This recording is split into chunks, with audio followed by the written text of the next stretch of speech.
Welcome to the Driver's Line. I'm Greg, and normally Jordan would be here with me to review this CX-50 Turbo, but he said that reviewing a Mazda with me is too dangerous because I can't help talking Jimba Itai, and he doesn't think a crossover can be fun. So today it's just me, but don't worry.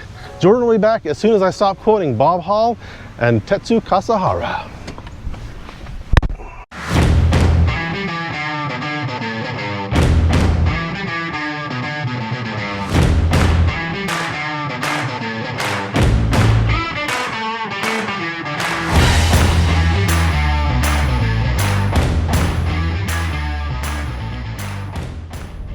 All right guys, so let's get started on another delightfully Jordan-free review, complete with no moaning about piano black interior trim, which fortunately there really isn't any on our car this week, which is the Mazda CX-50 Turbo, and a huge thanks to Mazda for lending us this sporty little crossover.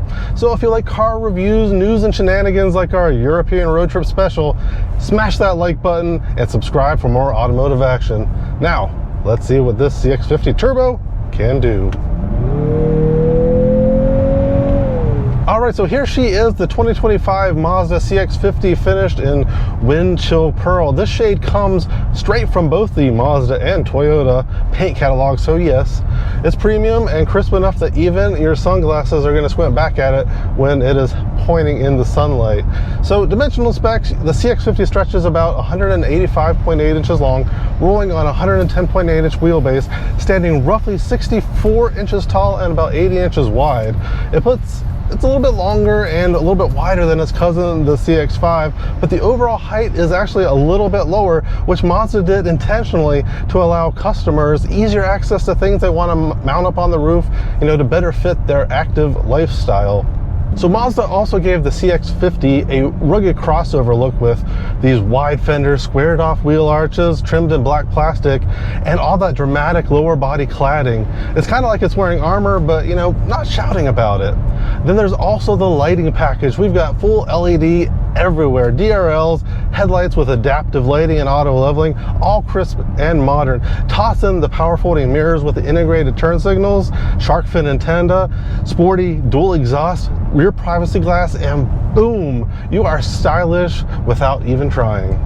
So wheels vary by trim. Base models come with 17-inch alloys, but our Turbo Premium Plus, we've got these sexy 20-inch black and machine finished wheels with some decently chunky 245 section width Goodyear tires, which is just an instant visual upgrade with these wide fenders.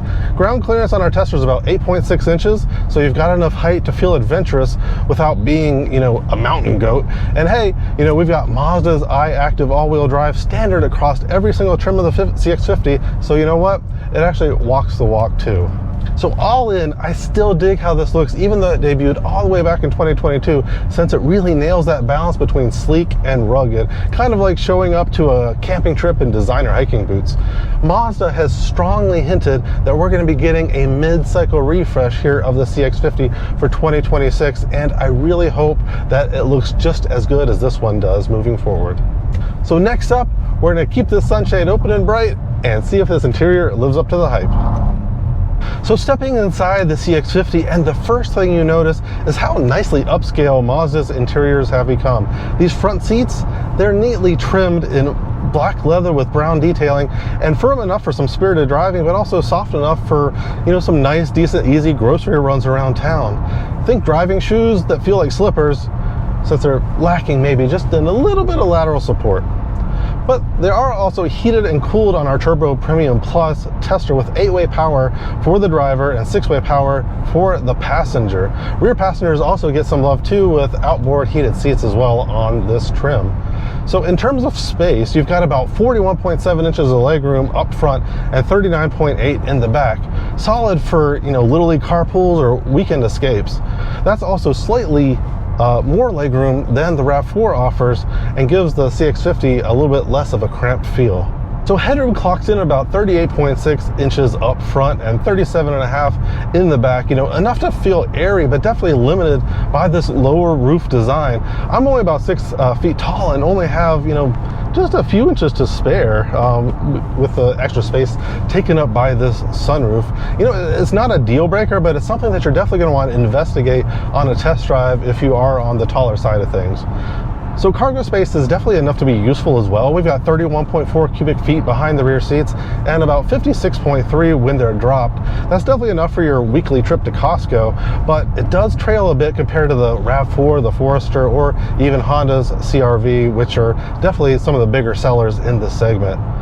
That said, you know, it definitely feels roomier than the numbers might suggest. There's lots of usable space.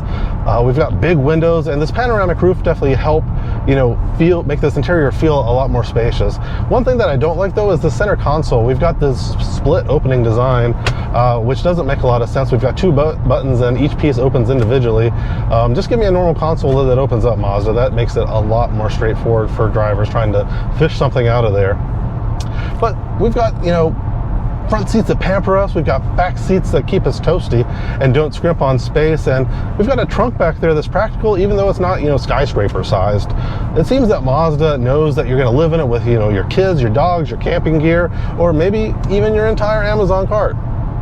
All right, so let's move on to technology, because yes, this compact but capable Mazda is just as much brain as it is brawn. So first up, we've got a 10.25-inch infotainment display standard across the entire lineup, featuring Apple CarPlay and wireless Android Auto.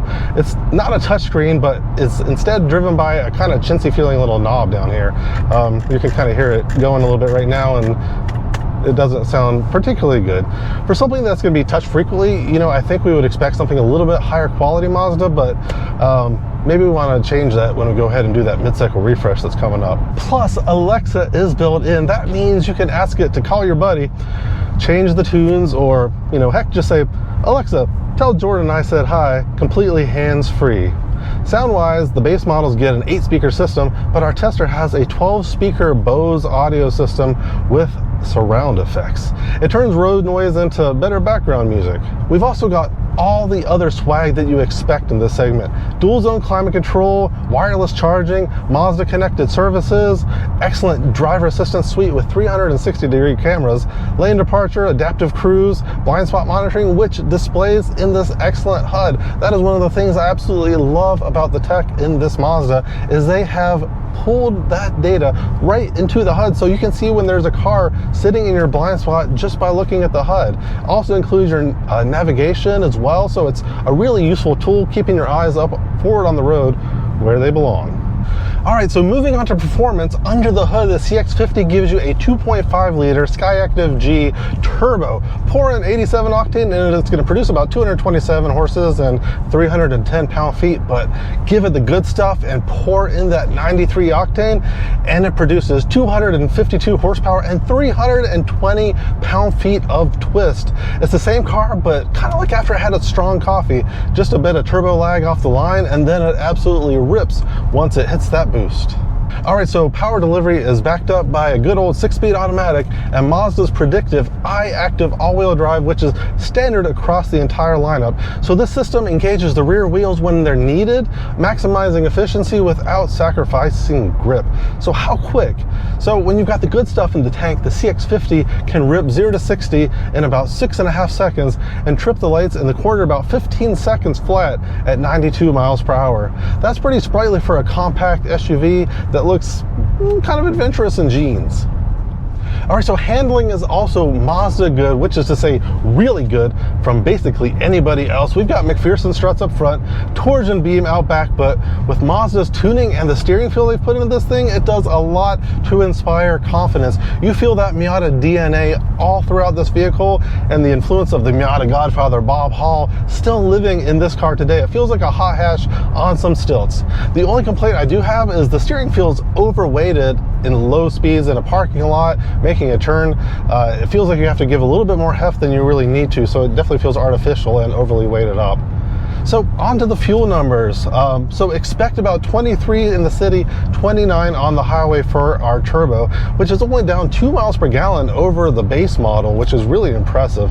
So these obviously aren't hybrid numbers, but pretty solid for real world use, even in a nearly 4,000 pound all-wheel drive SUV. So it's fast-ish for a compact SUV, pretty efficient even with the all-wheel drive, and if you want even better miles per gallon, Mazda offers a hybrid now. So Mazda has balanced performance and efficiency like they have in the Miata, but this time in a crossover. So Now it's time for some final thoughts about the CX-50, so we're going to find a spot to pull over and we'll talk about it. All right, so here's where I land on the 2025 Mazda CX-50 Turbo. The one we've got here stickers for about $45,000, which is right in line with all the top offerings from Honda and Toyota and Subaru, so the competition is very, very strong. The good news, there is so much to like here. The styling is sharp and athletic, especially finished in this wind chill pearl. It's got that rugged but premium vibe that definitely stands out. I also love the compact size. It's great for zipping around town, parking without stress, and still feels planted and confident when you're out on the highway. Inside, Mazda has nailed the look and feel of the cabin, and the design is clean, materials are thoughtful in most places, and it feels like you're in something more upscale than the price might suggest. Add in the tech and it all works together without feeling overcomplicated. And then of course we've got the turbo underneath the hood. It's quick, responsive, and paired with Mazda's handling, it actually makes this a crossover that's kind of fun to drive, but it's not perfect. The interior space is definitely on the smaller side, especially in headroom and cargo space.